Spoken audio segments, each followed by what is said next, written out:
Assalamualaikum warahmatullahi wabarakatuh. Selamat sore teman-teman semuanya. Apa kabar Anda hari ini? Saya harap kalian masih dalam keadaan sehat walafiat dan selalu dalam lindungan Allah Subhanahu wa taala. Amin ya rabbal alamin.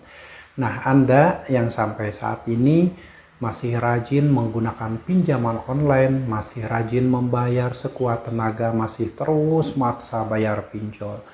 Bela-belain Anda berutang, Anda itu tidak mampu lagi membayar utang pinjol tersebut, tapi masih berusaha membayarnya sekuat tenaga.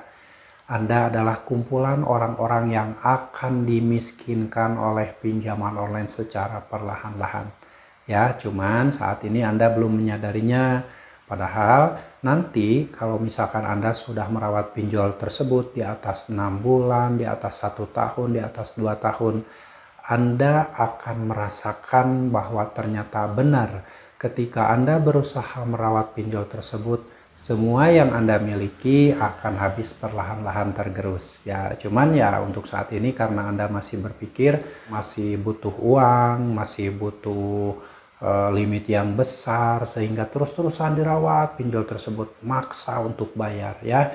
Hati-hati saja. Karena di balik merawat pinjol itu akan ada bom waktu yang suatu saat akan meledak dan Anda akan menyadarinya ketika bom tersebut sudah meledak. Sekarang Anda belum menyadarinya karena Anda selalu berpikir saya masih punya uang untuk membayar, saya masih bisa untuk membayar, saya tidak mau data masuk Slik OJK, saya tidak mau didatangi DC lapangan. Itu berbagai alasan orang-orang yang saat ini terus merawat pinjol ya, padahal meminjam uang di pinjol itu bukanlah solusi. Ketika Anda meminjam uang di pinjol 1 juta rupiah yang cair ke rekening Anda hanya 650.000, 14 hari setelah pencairan dana Anda harus mengembalikan 1.200.000 rupiah.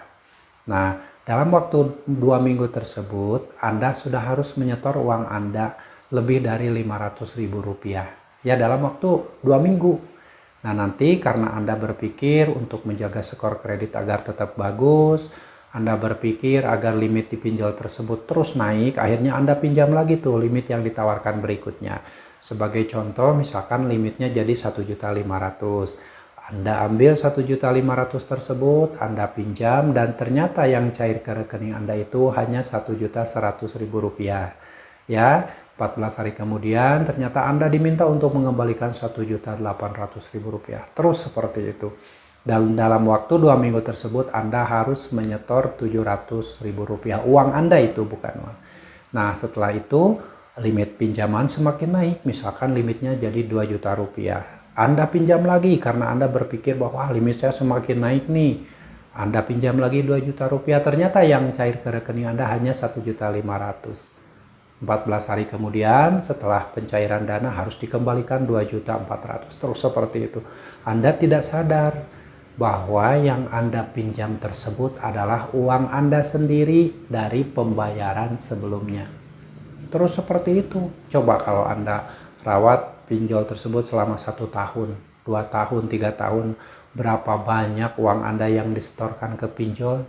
Dan Anda akan menyadarinya ketika Anda sudah mulai jual-jual aset. Misalkan Anda menjual kendaraan Anda atau menggadaikan BPKB kendaraan Anda. Nah, Anda itu sudah tidak sehat sebenarnya, keuangan Anda itu sudah betul-betul dalam kondisi yang mengkhawatirkan. Cuman karena Anda selalu berasumsi ingin limit yang lebih besar, lalu ingin agar data Anda tetap bagus di Slik OJK, akhirnya terus merawat pinjol tersebut. Dan nanti ketika sudah mentok, disebut mentok itu seperti ini. Misalkan Anda punya utang di pinjol, jatuh tempo hari ini. Nah, untuk membayar utang tersebut Anda meminjam misalkan ke tetangga Anda. Misalkan ini ya. Nah, dengan menjanjikan ke tetangga tersebut bahwa uangnya akan dikembalikan 1 jam ke depan. Ya.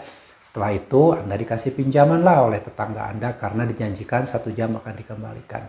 Setelah Anda bayarkan uang hasil meminjam tersebut ke utang Anda di pinjol, sejam kemudian Anda pinjam lagi ya, limit yang muncul di aplikasi pinjol tersebut ternyata ditolak dan tidak dicairkan. Disitulah mulai stres. Anda panik, sementara menjanjikan ke orang yang tadi itu akan dikembalikan uangnya itu 2 jam atau 1 jam ya setelah Anda meminjam tersebut. Nah, disitulah Anda baru sedikit-sedikit akan menyadari Anda itu sedang dimiskinkan oleh pinjol dan Anda akan menyesal. Karena apa? Mungkin di saat mentok tersebut sudah ada barang yang dijual, sudah ada aset yang digadaikan, utang Anda sudah kemana-mana, ada yang meminjam ke saudaranya, meminjam ke temannya, meminjam ke orang lain yang belum pernah dipinjam uang, lalu Anda pinjam karena janji-janji tadi, janji 1 jam kemudian akan dikembalikan. Sampai terus kemana-mana, hutang Anda itu semakin besar. Nah, Anda akan sadar setelah semuanya mentok, setelah semuanya tidak ada yang ngasih pinjaman lagi, pinjol juga tidak ada yang ngasih pinjaman lagi, disitulah timbul penyesalan luar biasa. Setelah dihitung hutang Anda udah ratusan juta. Nah, makanya berhati-hati buat teman-teman yang saat ini masih rajin merawat pinjol, membayar pinjol dengan alasan apapun. Ya, endingnya Anda pasti akan gagal bayar juga, endingnya Anda pasti menyesal juga. Ya, karena meminjam uang di pinjol itu sebenarnya bukan solusi. Walaupun mungkin di dalam situasi keadaan mendesak keuangan, pinjol bisa dijadikan alternatif karena pencairan yang cepat. Tapi sekali saja Anda meminjam uang di pinjol dan membayarnya, maka itu uang Anda sudah mulai ada yang diambil oleh pinjaman online tersebut dengan bunga dan potongan administrasi yang dibebankan pada Anda. Ya, oke teman-teman, jadi berhati-hatilah buat kawan-kawan yang saat ini masih terus rajin merawat pinjol dengan alasan karena Anda takut didatangi DC lapangan, karena alasan ingin limit yang semakin besar, dengan alasan apapun itu, tetap suatu saat Anda akan gagal bayar juga, Anda akan menyesal juga. Nanti saat Anda sudah mentok tidak mampu bayar, Anda akan mulai dibodoh-bodohi oleh DC-DC pinjol. Seperti misalkan dikirim foto seseorang yang ada di halaman rumah seolah-olah sedang menagih. Terus dikirim video yang di dalam mobil yang sambil dikasih narasi bahwa dia itu sedang menuju rumah Anda. Lalu dikirim foto lokasi yang diambil dari sekitar rumah Anda. Terus dibodoh-bodohi, dan Anda yang sudah dalam situasi panik tadi karena tidak mampu lagi membayar utang pinjol tersebut, karena takut didatangi DC lapangan, akhirnya percaya dengan apa yang disampaikan oleh DC pinjol tersebut.